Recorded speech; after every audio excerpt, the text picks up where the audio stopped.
გიორგი თვითონ ხო სამედიცინოზე რო ჩააბარა დამხმარე დაიყვანა რუსთავის კლინიკა ამ დროს დაემთხვა ცოტა ხანში კოვიდი და გიორგის მოუწია ჩაბმულმა მუშაობამ იქა დღეები არ გამოდიოდა იქიდან აი ყველა ავადმყოფის პრობლემის გულთან მიტანა მოუწია ცდილობდა სახში გამოიქცეოდა ნარს წაიღებდა მამაკაცები თუ იყვნენ თამაში შეეყოლებინა ფანდური წაიღო გიტარა წაიღო დაკვირით სიმღერით ცოტა ხალიზე მოეყვანა მე დამირეკავდა დედიკო მიდი ესა მომაწოდე არ აქვს და რო გავახალისო და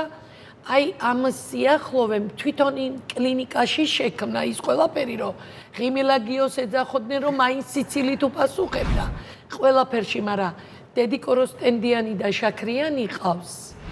ყოველთვის ცდილობს რომ დედას წამალი არ დაავიწყდეს იმიტომ რომ დედას უწამლოდ უჭირს და ეს გული გიორგის რო ჭირდება ისიც იცის